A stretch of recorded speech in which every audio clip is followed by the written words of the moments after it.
La ilaha illallah Muhammadun Rasulullah alaihi salatullah wa alihi wal ahibba. Assalamualaikum warahmatullahi wabarakatuh. Alhamdulillah wassalatu wassalamu ala Rasulillah wa ala alihi wa sahbihi wa man wala wa ba'd. Pemirsa Trans TV dimanapun Anda berada dan sahabat-sahabat sekalian, saudara-saudariku, alhamdulillah dengan rahmat Allah Subhanahu wa taala tibalah kita saat ini di hari ke-29 bulan Ramadan tahun 1440 Hijrah. Tak terasa sudah di penghujungnya, kita bermohon kepada Allah semoga seluruh puasa kita diterima oleh Allah Subhanahu wa taala. Saudara-saudariku, penghujung Ramadan itu Nabi SAW menyampaikan satu amalan yang istimewa yang hanya terdapat di bulan Ramadan dan berlangsung di akhirnya dan tidak terdapat di waktu-waktu lainnya. Amalan ini memiliki keistimewaan. Selain membersihkan keadaan jiwa, juga bisa menghadirkan derajat paripurna di hadapan Allah Subhanahu wa taala. Amalan itu dinamakan dengan zakatul fitri. Zakat fitri. Ada sebagian menyebut dengan zakat fitrah, tapi sesungguhnya kalimat yang lebih tepat dalam bahasa hadis disebut dengan zakat fitri namanya. Ya, zakat fitri. Ustadz, dari mana kalimat zakat fitri ini ditemukan di dalam hadis Nabi? Juga apa perbedaannya dengan nama fitrah? Siapa orang yang pertama kali memomulerkan istilah fitri menjadi fitrah? Baik teman-teman, kalimat ini kita bisa temukan di antaranya di hadis riwayat Al-Bukhari. Ya. Nomor hadis 1503, riwayatnya dari sahabat Ibnu Umar radhiyallahu taala anhuma, anaknya Umar bin Khattab radhiyallahu taala anhu. Ya, beliau kurang lebih hafal 2800 hadis. Ya, di antara hadisnya ini masih kecil Ibnu Umar. Ditemukan juga di hadis riwayat Muslim nomor hadis 984 dengan redaksi yang sama. Ya, disampaikan zakatul fitri sa'an minat tamari atau sa'an minasy sya'iri. Ya, zakat fitri itu, kalimat hadisnya zakat fitri itu dikeluarkanlah ukurannya satu sa'. Satu sa' itu kisaran 2,5 sampai kurang lebih 3 kilo. Ya. Sa'an minat tamari dari ukuran kurma, au sya'iri atau gandum. Ya. Lil abdi wal hurni, lil dzakari awil untha, lil kabiri was saghir. Baik itu untuk hamba sahaya ataupun orang merdeka, baik itu untuk laki-laki atau perempuan, juga termasuk anak kecil apalagi orang dewasa. Tukhraju ilan nasi qabla shalah, dikeluarkan dan disampaikan pada orang-orang yang memerlukan dari kalangan fakir dan miskin. Ingat. Kalau zakat yang umum, zakat mal diberikan pada 8 golongan. Di Quran surah 9 itu ayat ke-60. Ada 8 golongan. Fakir, miskin, ada mu'allaf, ya? Ada amilin alaiha, ada firriqab, ada gharimin, ada ibnu sabil, fi sabilillah. Tapi zakat fitri hanya 2 saja. Ya, fakir dan miskin. Ya, fakir dan miskin. Keluarkan pada fakir dan miskin, batas paling maksimalnya nanti adalah setelah sholat fajar sebelum sholat id. Ingat ya, setelah sholat fajar sebelum sholat id. Kalau dikeluarkan setelah sholat id, maka nilainya tidak menjadi zakat fitri tapi berubah menjadi sedekah. Ya. Nah sekarang persoalannya, kenapa disebut dengan zakat fitri? Wah, fokus baik-baik. Teman-teman sekalian, fitrun itu seakar dengan kata futur. Artinya makanan yang dikonsumsi. Yang pertama kali dimakan. Orang Arab itu kalau pertama kali makan disebut dengan futur namanya. Atau iftar. Ya, maka kesan ini memberikan pesan bahwa kalimat fitrin zakat ini ketika disebut dengan fitrin menunjuk pada bentuknya berupa makanan.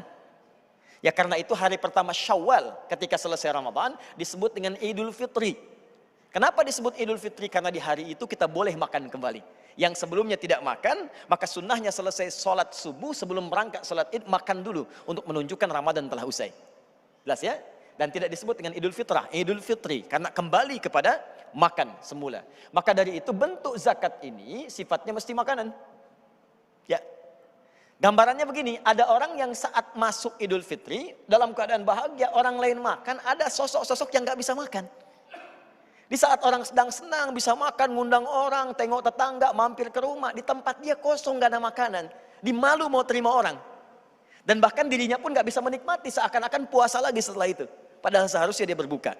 Karena itulah diwajibkan bagi setiap yang puasa untuk mensupport kalangan ini. Agar mereka pun ikut bisa makan, menunjukkan puasa telah berakhir. Sekaligus juga menunjukkan kebahagiaan dalam proses masuk kepada awal Syawalnya. Jelas sampai di sini? Baik, ini bagian pengertian yang pertama. Kita jeda sebentar, kita belum temukan kenapa kemudian disebut dengan zakat fitrah dan siapa orang pertama yang memulihkannya. Kita diskusi sejenak, barangkali ada yang mau ditanyakan, saya perkenankan. Baik, silakan. Bismillah. Bismillahirrahmanirrahim. Assalamualaikum warahmatullahi wabarakatuh. Waalaikumsalam warahmatullahi wabarakatuh. Zakat fitri itu dilakukan khusus di bulan Ramadan ya Ustadz. Baik. Lalu kemudian jika memang bentuknya itu harus makanan, Ya. padanan makanan apakah yang kira-kira sama dengan kurma dan gandum? Ya. Atau tadi beratnya 2,5 sampai 3 kilo, apakah kita ngasih beras? Ya. Atau ngasih makanan yang sudah kita siapkan untuk mereka supaya mereka juga makan secara langsung. Karena kan kalau beras mungkin harus masak dulu gitu ya misalnya. Ya. Nah kalau memang ternyata kita mau ngasih beras, itu harus hari H-nya besok selesai Syawal Ya. atau sehari sebelumnya sebaiknya seperti apa sih Ustaz? Bagus, itu? ya. Terima Bagus kasih. sekali pertanyaannya. Baik. Ada pertanyaan kalau bentuknya makanan apa yang diberikan? Apakah makanan jadi yang dikonsumsi atau kemudian makanan bahan yang bisa diolah? Kalau diolah waktunya kapan? Pertama teman-teman sekalian, di hadis ini disebutkan kurma dan gandum. Ini contoh menunjuk kepada makanan pokok. Awas. Ya, jadi makanan pokok orang Arab dari dulu zaman Nabi sampai sekarang itu umumnya mereka makan kurma dengan gandum. Dan ditafsirkan oleh ulama, jangan lihat kurma dan gandumnya, tapi lihat kepada makanan pokoknya. Artinya, kalau di setiap tempat makanan pokoknya bukan kurma dan gandum, misal di kita beda bukan kurma dan gandum, maka makanan pokok itulah yang dikeluarkan sebagai zakatnya. Kalau kita makanan pokoknya apa? Bukan, saya nasi ya. Kalau beras itu makanan pokok bagi hewan bertembolok ya. Baik, itu ada ayam, bebek, itu beras. Kalau saya nasi, bahannya dari beras ya. Baik, karena bahannya dari beras, maka kita keluarkan dari beras. Kapan dikeluarkannya? Nah ini poinnya. Ingat baik-baik, zaman Nabi ini kurma itu kan gak dimasak. Tinggal langsung dikonsumsi. Tapi gandum harus diolah. Maka dari itu para ulama memberikan batasan, kalau akan diberikan berupa makanan pokok yang harus diolah, seperti beras, tentunya bukan cuma beras ya, ingat ya, sandingkan dengan pokok lauknya, lauk pauknya, seperti sembakonya misalnya, maka berikan tanggat agak jauh-jauh hari sebelumnya, ya, atau tanggat agak menjauh sebelum Idul Fitri Syawalnya, misal sehari sebelumnya boleh diberikan, ya, atau 2 hari sebelumnya boleh disampaikan, sehingga punya waktu untuk mengolah dan punya kesempatan untuk memasak dan menghidangkannya. Tapi jika kemudian makanannya makanan jadi, ya, seperti misalnya kita ingin berikan hidangannya khusus, makanan langsung yang senilai, dengan senilai ini semua, maka silahkan diberikan. Batas paling maksimalnya setelah sholat subuh sebelum sholat Idul Fitri. Ya, yang paling utama akan lebih baik diberikan bahan supaya bisa dimasak sesuai dengan seleranya. Khawatir diberikan jadi malah tidak disukai atau tidak cocok dengan itu semua. Paham insya Allah ya? Baik. Jadi apa makanan pokok kita? Alhamdulillah. Ada yang lain? Silakan. Assalamualaikum warahmatullahi wabarakatuh. Waalaikumsalam. Pak Ustadz, mohon maaf. Ini sebenarnya bukan pertanyaan saya, Baik. namun curhatan dari teman saya. Masya Allah. Masya Allah. Ada miskin sekali nih Pak Ustadz. Katakanlah dia sebagai fakir miskin, ya. Saya Kenapa nengok ke situ? maksudnya udah fakir miskin gitu. Baik, baik.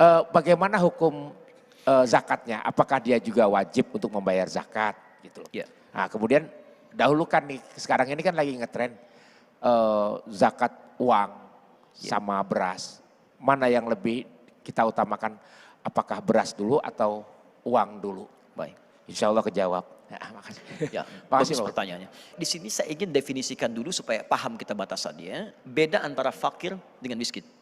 Kalau fakir, orang yang memang tak punya kemampuan beraktivitas maksimal, sehingga tidak bisa menghidupi dirinya. Pekerjaan tak punya, berusaha juga sulit, sehingga pemenuhan kebutuhannya dirasakan sangat susah.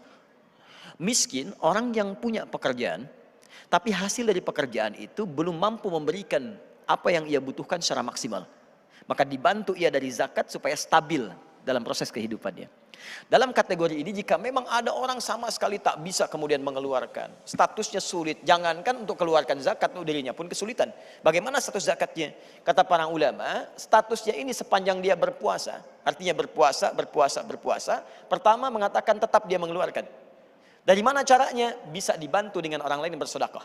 Yang kedua, Ustadz, bagaimana zakat dengan menggunakan uang? Mayoritas ulama memberikan pandangan karena zakatnya disebut menggunakan fitrun, makanan pokok, maka yang diutamakan adalah makanan bukan uang. Bahkan ada sebagian yang menolak zakat dengan uang khusus untuk zakat fitri. Karena dikhawatirkan keluar dari konteksnya. Konteks yang ngasih makanan, tiba-tiba dikasih uang, dibelikanlah pulsa. Ya. Orang sekarang lebih baik nggak makan Ustadz daripada kehilangan pulsa, gitu kan? Yang penting itu handphone, handsome sudah nggak penting kata orang, kan? Nah itu yang repot. Ya, Allah Taala a'lam bishawab. Jelas ya? Baik. Ada yang bertanya lagi? Barangkali? Silakan. Bismillahirrahmanirrahim. Assalamualaikum warahmatullahi wabarakatuh. Waalaikumsalam warahmatullahi wabarakatuh. Pak Ustadz, saya kan udah bekerja. Alhamdulillah. Tapi orang tua saya itu memaksa untuk tetap membayarkan zakat saya. Apakah itu boleh? Dan bolehkah saya mendabelkan zakat saya juga? Saya bayar juga gitu. Terima kasih. Baik. Pertama begini, yang ada dari orang tua sepanjang itu baik, jangan ditolak. Ya, sepanjang baik dan tidak bertentangan dengan syariat, jangan ditolak untuk membahagiakan. Bahkan banyak ayat di Quran itu mendorong kita berusaha membahagiakan orang tua. Maka sedapat mungkin kalau ibu mau katakan saya mau bayarkan, gak apa-apa. Terima saja dulu. Dan nilai itu ketika diberikan, nanti nilainya bisa menjadi sedekah. Ya, sedekah. Lalu Anda misalnya keluarkan, ini atas nama saya keluarkan. Fulana binti Fulan atau Fulan misalnya bin Fulan dan seterusnya. Jelas ya? Dan amal dihitung berdasarkan niatnya, bukan apa yang dikeluarkan. Jika yang diniatkan saya ikutkan pada ibu saja untuk menyenangkan ibu. Gak apa-apa, itu yang dianggap zakat, sah. Itu yang dianggap zakat, maka sah dari ibu. Maka yang kita keluarkan itu yang berbentuk sedekah. Paham ya? Baik. Baik, kalau paham, kita coba simpulkan. Jadi yang pertama, setiap Ramadan ada peluang bagi kita untuk mendapatkan amalan istimewa yang hanya berlangsung sekali selama setahun, disebut dengan zakatul fitri. Maka yang pertama, orang yang biasa zakat, maka Allah akan sucikan keadaan hatinya sehingga tidak terlampau loba dengan harta. Dan dia punya sifat yang tenang dengan urusan dunia karena tidak diperbudak oleh urusan harta benda.